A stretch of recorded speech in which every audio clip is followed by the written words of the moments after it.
Bismillahirrahmanirrahim. Bismillahirrahmanirrahim. Assalamualaikum warahmatullahi wabarakatuh.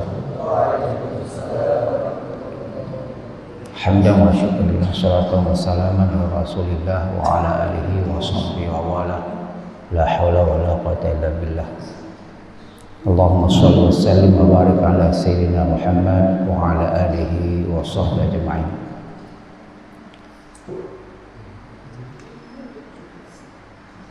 Pertama dan utama sekali, marilah senantiasa kita memanjatkan bersyukur kepada Allah Subhanahu wa taala. Tidak ada gerak, tidak ada kata, tidak ada nikmat kecuali atas kudrah Allah Subhanahu wa taala. Maka tidak ada sisi apapun kita beralasan untuk tidak bersyukur kepada Allah. Tidak ada sisi yang ada penguzuran kepada kita untuk tidak bersyukur kepada Allah, karena semua sisi itu menjurus kepada bersyukur kepada Allah Subhanahu wa taala. Kemudian pula salawat salam adalah kita senantiasa kita persembahkan kepada Rasulullah SAW dan ucapan Allahumma shalli ala Muhammad wa ala ali Muhammad. Yang saya hormati guru kita bersama, Bapak Profesor Dr. Muhammad Air, yang bersama dengan kita hari ini di subuh yang sangat mulia ini, dan juga guru-guru lainnya serta anak-anak kami sekalian, para kader dakwah yang insya Allah dengan dakwah ini Islam tidak akan pernah hilang di lingkungan kita. Insya Allah dengan kader-kader yang bagus, Islam ke depan akan bagus. Islam sampai dengan hari ini ke hadapan kita, ke kehidupan kita, itu karena berjalannya dakwah. Dakwah yang dulunya tidak ada manajemen. Setiap muslim adalah pendai dulu. Tidak diorganisir. Tidak ada dulu siapa yang membawa Islam ke Aceh, ke Indonesia, organisasi mana, tidak ada. Cuman yang sering disebut dalam sejarah adalah pedagang Islam dari Gujarat. Itu yang sering disebut. Tapi wallahu a'lam, karena kita tidak hidup di masa itu. Yang jelas Islam hari ini sampai kepada kita itu karena ada kasih sayang Allah kepada kita, kepada penghuni Pulau Sumatera ini dan Indonesia. Karena kalau secara teritorial jauhnya Arab dengan kita, mungkin kita bisa memprediksi nggak sampai Islam kepada kita, karena kita bukan tetanggaan gitu. Bukan tetanggaan, jauh. Nah, inilah makanya tadi di awal kita bersyukur kepada Allah dari segala sisi, termasuk sisi yang ini, sampainya Islam di bumi pertiwi ini. Ma'asyiral muslimin wal muslimat, sidang jamaah subuh yang dirahmati Allah Subhanahu wa taala. Tema kita adalah arah pendidikan Islam. Dan itu tema yang lumrah, yang biasa, yang umum sudah dibicarakan. Tidak pernah berhenti berbicara pendidikan Islam. Dengan berbicara pendidikan Islam, lahirlah berbagai lembaga pendidikan, baik formal ataupun non formal. Semua berpikir, berbicara, bertutur, menulis, mengkaji tentang konsep-konsep pendidikan Islam. Banyak buku-buku dilahirkan untuk berbicara masalah pendidikan Islam. Banyak. Tapi kita masih prihatin dengan kondisi pendidikan Islam itu sendiri. Kalau kita bisa melakukan kebaikan-kebaikan, bisa berdakwah, kalau kita bisa berbuat baik kepada orang lain, mampu berbuat baik kepada orang lain, menolong orang lain, menutup aib orang lain, bersifat kasih sayang kepada orang-orang yang miskin dan sebagainya, itu sebenarnya adalah produk yang diinginkan dari sebuah proses pendidikan Islam.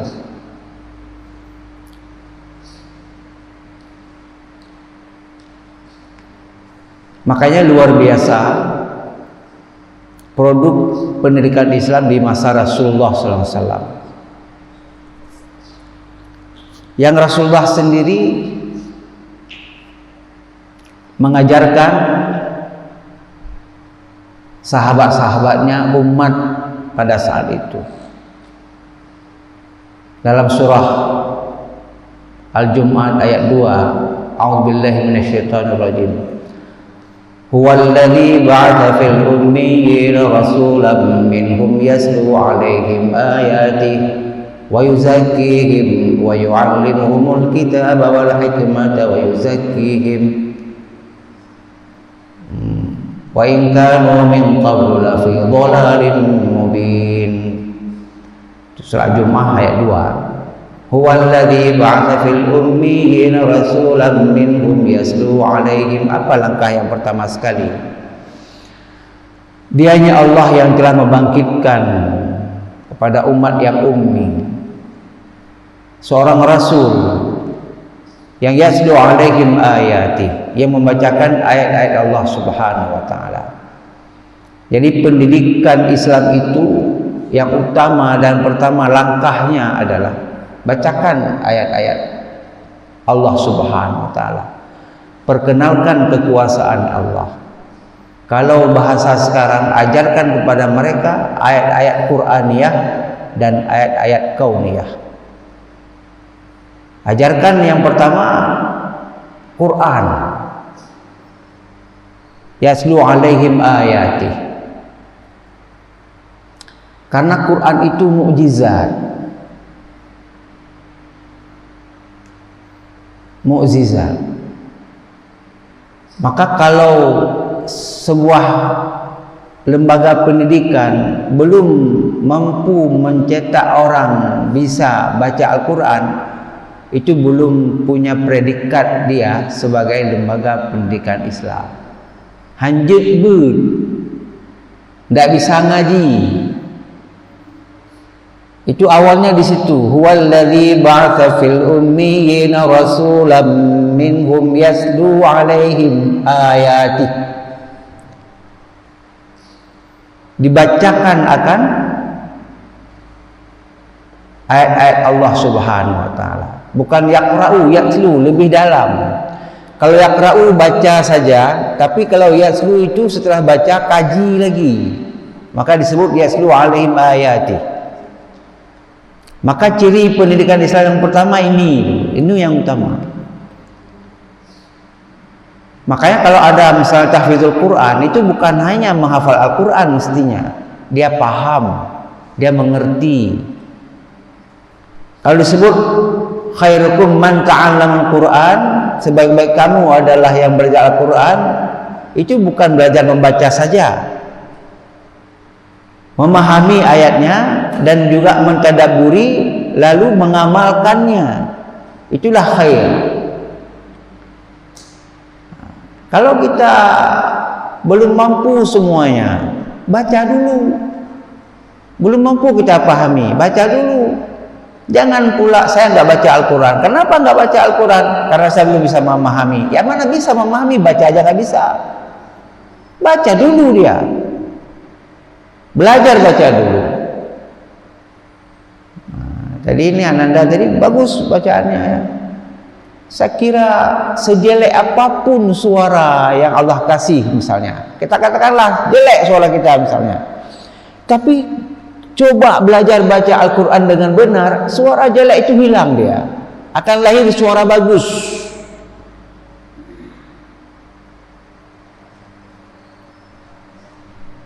Tidak harus suaranya seperti suara Muammar, banyak suara-suara yang lain, tapi karena tajwidnya. Jadi keindahan bacaan Al-Quran itu bukan di suara, bentuk suaranya. Ketika kita dengar, oh gini suaranya model gini, enggak. Suara ngebas, suara apa lagi, suara berbagai macam bentuk suara. Kalau tajwidnya benar, fasahanya benar, bagus, enak. Itu dia. Maka baca dulu. Ini baca saja masih banyak yang nggak bisa. Padahal dia di lembaga pendidikan Islam dia. Nah, ini harus dipantau mestinya. Setiap guru mestinya memastikan bahwa misalnya guru Quran hadis itu harus memastikan anaknya itu, anak didiknya pasti bisa sudah mengaji. Jangan ketika kita tanya mana berapa orang yang belum bisa mengaji, kita tanya sama guru Quran hadis misalnya, tidak tahu dia ada siswanya yang belum bisa mengaji. Tidak tahu dia. Jadi saya sering ke sekolah, ke madrasah, kelas 5 saya masuk. Nah, sampailah pada seorang anak yang sedang menulis. Dia menulis ayat, disuruh tulis dalam buku itu. Catat buku sampai habis. Tulis dulu. Tulis salah. Ini kenapa ini bisa salah-salah? Ternyata menulis yang sudah dilihat aja susah. Udah kelas 5 menulis yang sudah dilihat aja bagaimana caranya itu susah. Nah, coba baca. Nggak bisa baca. Kelas 5. Itu madrasah. Bayangkan aja yang bukan madrasah bagaimana? Siapa yang mengontrol hari ini kemampuan baca Al-Quran anak di madrasah, di sekolah itu? Saya mana tanggung jawab saya guru? Maka langkah pendidikan Islam yang pertama pun kita belum sukses, belum berhasil, belum mengembirakan. Jika sudah, maka akan terlihat suara-suara mendengar Al-Quran. Kalau dulu orang Aceh sering bercerita, dan saya juga sering mendengar dulu waktu kecil-kecil. Di rumah-rumah itu banyak anak-anak yang mengaji, ada suara-suara mengaji. Nah, biasanya dulu saya dengar itu karena yang mula-mula mengaji itu masih di surah Al-Baqarah. Karena langgam Aceh, jadi itu terkesan. Au qasaidin minas sama'i fihi dhulumatun wa radun wa barq. Nah, itu langgam Aceh itu. Jangan diikuti. Nah, itu ciri orang Aceh asli yang ngaji seperti itu. Au qasaidin. Orang Aceh itu suka memple dia kalau bicara.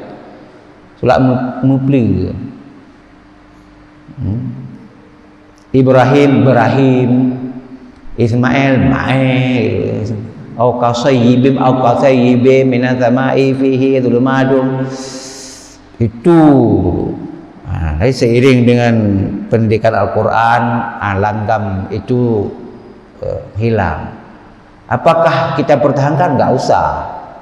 Kalau langgam yang merusak tajwid untuk apa? Jangan berbangga dengan sebuah budaya dengan langgam. Silakan langgam bahasa Acehnya nggak ada masalah. Silakan berbahasa Aceh dengan langgam yang medok bahasa Aceh. Oh kayak puka paju, bu meri ya jual Aceh, baik mengkelidau. Hana buku. Punya bahasa Aceh hana mengkelidau, memedok bahasa Aceh. Hana masalah. Yang baik pegat Al-Quran lagi bahasa Hadro di bahasa Aceh, itu jangan. Tetap dia langgam Arabnya. Yatlu alaihim ayati wa yuzakkihim, disucikan hati mereka, dibersihkan hati mereka, diajarkan adab, diajarkan bagaimana kita supaya bersih hati. Itu pendidikan Islam seperti itu. Wa yuzakkihim.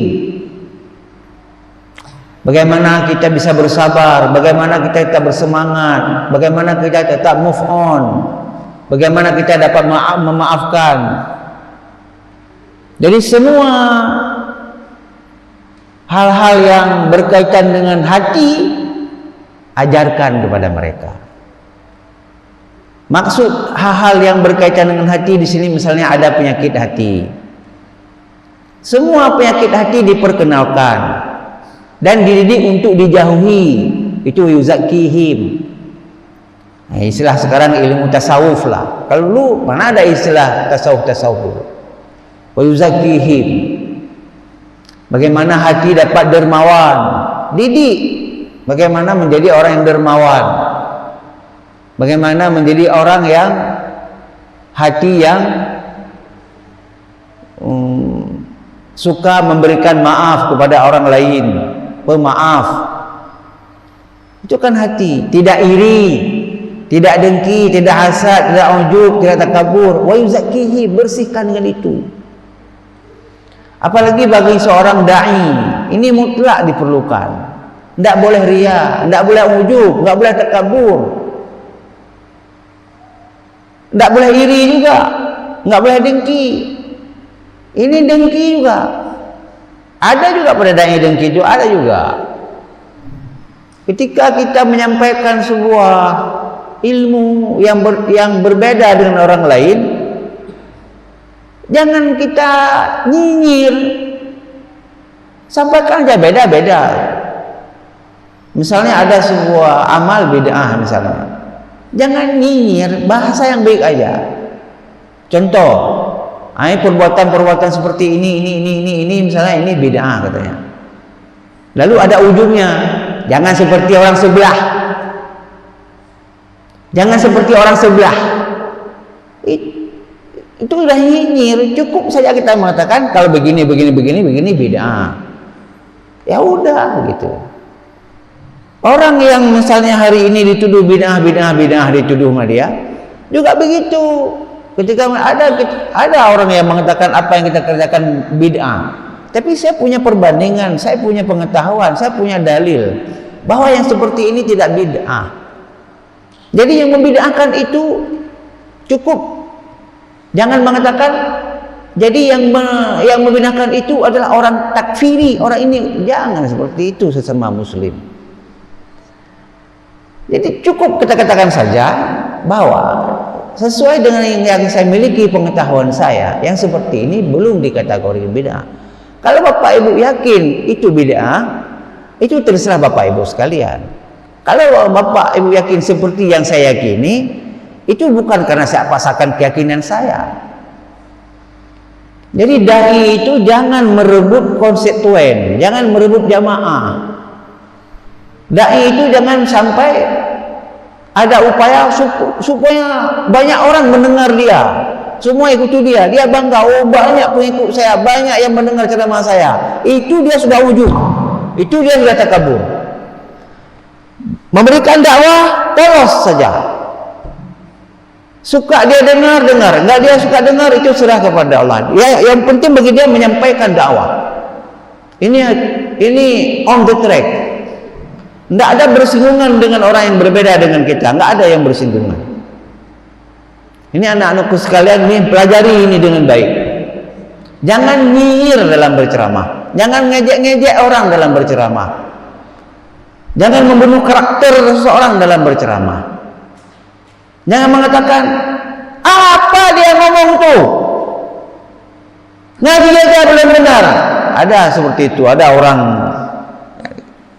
mohon maaf ini kalau walaupun nanti disiarkan nggak apa-apa. Ada sorotan ke jamaah tabligh misalnya. Jamaah tabligh itu beragam orangnya. Tidak semua juga mampu baca Al-Quran karena dia baru sadar, baru dia kembalikan dari preman. Lalu diajarkan dia berdakwah. Dia berani berdakwah karena jiwanya jiwa preman dulu. Dia berani berdakwah. Tidak fasih dia baca Al-Quran. Lalu bilang, apa dia dakwah begitu? Baca Al-Quran aja belepotan. Jangan katakan seperti itu di forum. Kalau di forum udah memuncak itu nggak boleh. Kalau kita sayang kepada dia, kita ikuti jamaah tabligh itu, kita dampingi dia, kita ajarkan dia, bukan kita hujat dia. Itu Islam. Kita dapati seorang jamaah tabligh misalnya, belum fasih dia baca Al-Quran, dia gak berdakwah. Jangan hujat di mimbar. Ikuti jamaah tabligh itu, kemana dia pergi, ajarkan dia. Itu baru gentleman. Jangan hanya orang lain begitu. Enggak seperti itu.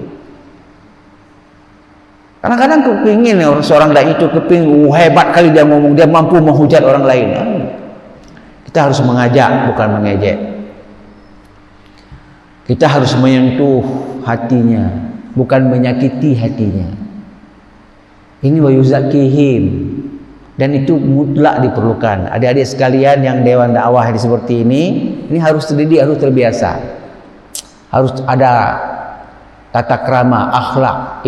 Wa yuzakihim itu akhlak tuh, lebih kepada akhlaknya.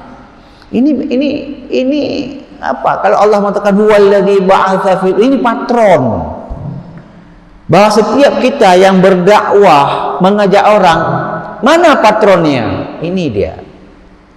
Baru wa yu'allimuhumul kitaba wal hikmah. Baru wa yu'allimuhumul kitaba wal hikmah. Lalu mengajarkan kitab, mengajarkan ilmu pengetahuan, dan ujungnya akan ada hikmah. Kalau kita runut, yang pertama kita memang harus mampu baca Al-Quran, menguasai dulu Al-Quran.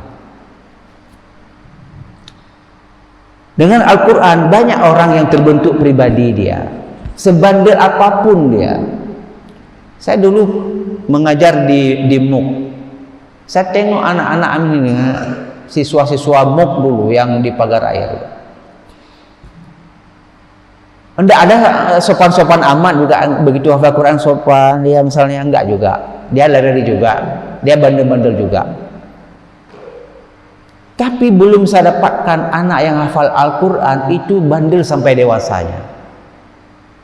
Nah, ternyata seiring dengan waktu Al-Quran itu membentuk kepribadian dia. Yaslu alaihim ayati wa yuzakkihim, tadi itu ada magnet dari Al-Quran itu yang mengubah seseorang. Jadi silakan hafal Al-Quran. Al-Quran itu yang membentuk pribadi, yang membentuk jiwa kita. Al-Quran enggak mampu hafal Al-Quran, baca Al-Quran, lihat seluruh alaihim ayat. Dengan baca itu tunduk jiwa kita, lemah jiwa kita. Jangankan kita, jin saja lari dia. Kan ada ayat-ayat ruqyah itu. Jin aja keluar dari tubuh manusia itu. Kebusukan-kebusukan jin itu sirna dengan ruqyah ini. Cuma baca aja. Wa yuzakkihim, baru wa yu'allimul kitab, ajarkan kitab. Bagi pendai ini penting. Makanya pendidikan Islam itu yang pertama tadi itu, seseorang harus mampu baca Al-Quran. Yang kemudian dia harus mengasah jiwa dia. Yang ketiga, mengasah otak dia, berilmu dia. Kalau sudah ada paduan ini, itu akan lahir orang itu hikmah, bijak dia, wal hikmah, berbagai kebijakan bijak dia,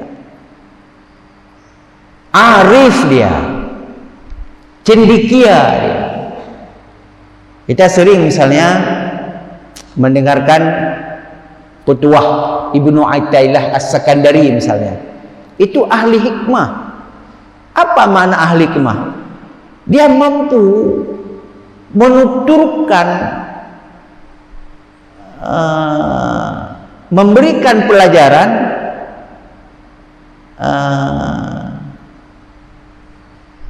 yang dapat menyentuh kalbu yang mendengarnya. Misalnya beliau mengatakan seperti ini: in aradta ay yakuna lahu izzul la yafna fala yasta'izanna bi'izzi yafna. Itu kan kalimat beliau bersyair. Beliau mengatakan in aradta an yakuna lahu izzul la yafna, apabila kamu ingin mendapatkan kemuliaan yang tidak fana, Beliau tidak langsung mengatakan yang baka itu la yafna. La yafna artinya tidak fana. Fala yasta'izanna bi'izzi yafna. Maka jangan kamu agungkan sesuatu yang fana. Kalau kamu ingin kemuliaan yang tidak fana, bermakna yang kekal, maka jangan kamu agungkan akan sesuatu yang fana di dunia ini. Seseorang yang mengagungkan yang fana di dunia ini, itu tak akan mendapatkan kemuliaan yang tidak fana, yang kekal di akhirat. Itu pasti seperti itu rumusnya. Ini adalah bentuk hikmah daripada Ibnu Athaillah As-Sakandari. Dari mana beliau dapatnya ini semua? Yaslu alaihim ayati wa yuzakkihim wa yu'allimul kitab. Lahirlah hikmah tadi itu. Itu dia. Makanya wa in kanu min qablu lafi dhalalin mubin. Dan adalah mereka itu semua sebelum ini ada dalam kesesatan yang nyata. Jadi kita kalau tidak bisa mengaji, tidak mensucikan jiwa kita dengan Al-Quran, dengan hadis, dengan pelajaran, tidak punya pengetahuan, tidak berilmu, dan tidak ada hikmah, itu ancamannya adalah lafi dhalalin mubin, sesat. Maka jangan heran orang sesat itu, jangan heran. Kalau dulu-dulu kan heboh ada nabi palsu dan sebagainya. Coba ngaji Al-Quran dulu dia. Ilmu apa dia punya ini? Jadi kebodohan, apalagi kebusukan hatinya, tidak tazkiyah dia, dan juga tidak dekat dengan Al-Quran. Itu indikator yang membuat ia nanti akan tersesat. Jadi bukan mudah sesat itu. Masa ini orang bisa mampu baca Al-Quran, punya ilmu pengetahuan, hatinya bagus, tidak iri, sesat kita katakan. Dia sholat lagi bersama dengan kita, ada tuduhan sesat. Tidak mudah, jangan sembarang menuduh sesat orang lain. Apalagi ini dai-dai ini jaga baik-baik. Kalau enggak nanti orang yang kepingin taat enggak jadi taat dia. Kenapa? Aduh, tingkat ustadz aja bertengkar, gimana lagi? Jadi orang jauh dengan agama gara-gara kita. Orang jauh dengan agama gara-gara kita, gara-gara dai. Ada seperti yang dimediakan itu, yang ada di media, ada pengasuh panti asuhan, apa namanya itu, pondok pesantren, dia cabul dia dengan santrinya. Itu kan mencoreng pendidikan Islam itu, mencoreng. Kenapa bisa seperti itu? Itu tadi dia tidak tazkiyatun nafs, tidak ada dia. Kalau Allah mengatakan innamal mu'minuna alladzina idza dzukirallahu wajilat qulubuhum, enggak ada jilat qulubuhum, enggak ada getar jiwanya. Ketika dia baca Al-Quran enggak bergetar jiwanya, enggak mempengaruhi jiwanya. Keimanannya masih sangat rendah sekali. Dia mencari ilmu agama Islam adalah untuk supaya ada kepercayaan kepada dia. Ini yang salah. Maka dalam agama Islam, barang siapa yang belajar suatu ilmu dengan maksud ingin mendapat pujaan, ingin mendapat dunia, ingin mendapat harta benda, maka dia nanti di hari akhirat akan dicambuk dengan cambuk neraka. Ini banyak nih di kitab-kitab ta'allum di pesantren, banyak diajarkan. Belajar agama dulu hari ini, belajar agama, wah, pandai bahasa Arab, supaya apa nanti banyak muridnya. Itu niatnya kagak beneran. Maka saya yakin kalau ada itu ustadz cabul, itu niat awalnya cari ilmu itu bukan untuk supaya dia dekat dengan Allah dengan ilmu itu, tapi supaya dia dapat mempengaruhi manusia, mencari hidup di situ. Ini paling bahaya. Allah nampakkan. Maka luruskan niat, innamal a'malu binniyah. Jadi itu bukan hanya sekedar ucapan innamal a'malu binniyah. Kalau niat awalnya tidak bagus, Allah nanti akan membelokkan dia di akhirnya. Tapi kalau niat dia awal bagus, betapapun dia dalam kehidupannya ada cobaan-cobaan, nanti suatu saat dia akan Allah luruskan dia. Karena nih, komitmen awal ini. Jadi perkataan Nabi Muhammad bukan hanya sekedar ilmu, innamal amalu binniyah, tapi itu adalah doktrin. Tapi itu adalah satu ucapan yang mengandung konsekuensi.